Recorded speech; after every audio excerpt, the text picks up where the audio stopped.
Hello, everyone, and thank you for tuning in. Today, we're going to be looking at XTZ Tezos and his valuations against Bitcoin. Remember, if you do like this video and the other videos that I make on this channel, be sure to hit the like button down below and also consider subscribing. Well, today is quite interesting. Obviously it's a down week for most altcoins, except for Dogecoin. But this week we're down 10% against Bitcoin with Tezos, and this brings us back into this band that we drawn out here of optimal accumulation on when you should technically buy, uh, Tezos with your Bitcoin or just accumulate Tezos, and you're uh, looking at it with the perspective of Bitcoin. It shows clearly that Tezos does come to this level, whether that's right on the line or right below it, or just recently right into it.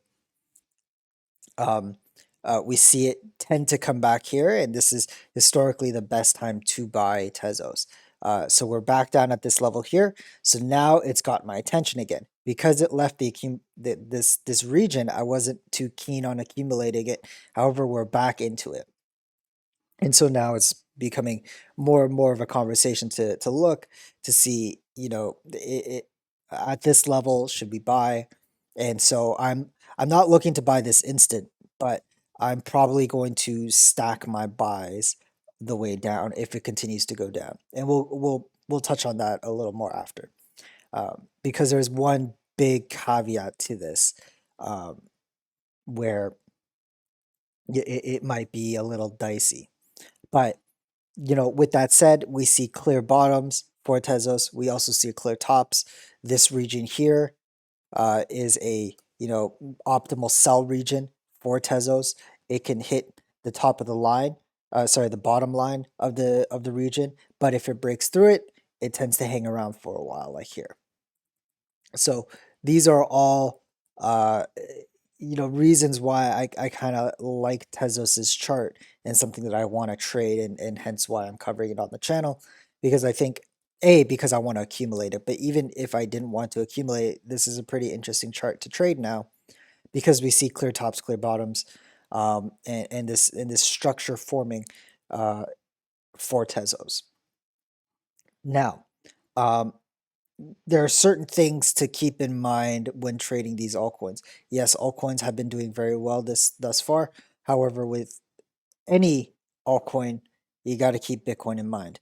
And so with Bitcoin, we're back at the prices that we were, March 22nd, the end of April, essentially.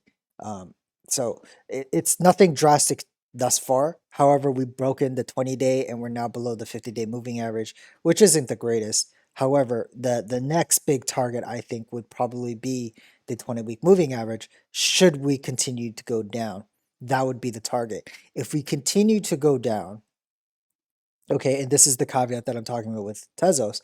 If we go down, my perspective is then we're going to be hitting the 20-week moving average, making me hesitant on buying altcoins at that moment because altcoins will bleed harder than Bitcoin. And if Bitcoin does bounce on the 20-week, then there is a chance that altcoins can outpace Bitcoin at that time. However, there are chances where it doesn't. And so if I had to make a bet, I'd rather make a bet on the safest bet, which would be Bitcoin, okay, not Tezos.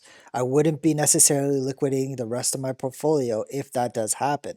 However, I would stop looking to accumulate altcoins at that time until Bitcoin gets back above a significant percentage above the 20-week moving average, like it has done so in the past. And that's when I would be looking to accumulate altcoins again. So we're about 28% above the 20-week moving average. We're still well above it. So right now, that's not a question. We're not looking to accumulate more Bitcoin. But if we say we get another 10% down week, well, that brings us to 18% above the 20-week moving average. If we start to get about 15% above the 20-week moving average, that's when I'll look at how much I've accumulated my Tezos, and kind of decide, okay, this is probably it for the time being, because I want to focus now on Bitcoin, throw my liquidity at Bitcoin, or prepare my liquidity for Bitcoin in the event it comes back down to the 20-week, which it will. Okay, it might not even have. I say will quite deterministically, but I think there is going to be a chance that we come back to the 20-week moving average as we have done many times. And it doesn't have to be in April. I mean, we could just move sideways and go up. But eventually, we will face the music. We will see that correction that brings us down to the 20-week moving average eventually. So with that said, this is not to say that to like live in perpetual fear of the 20-week moving average. It just means that we need to know how to pivot. It means to have cash on the side. It means not to go all in on your altcoin positions, because you know that if Bitcoin goes back down to the 20-week moving average, then your altcoin positions will bleed and you'll not be in a good position. So with that said, at this point in time, I'm looking to consolidate and also look into Tezos. Those are the only two things that I'm looking at. And it all depends on Bitcoin. If Bitcoin continues to fall down, get closer to the 20-week, then I will, hold off on accumulating Tezos in the event that Bitcoin goes back down to the 20-week, and I'll be looking to accumulate Bitcoin at that level. But that's pretty much it for today, you guys. Thank you so much for watching. Take care. Bye bye.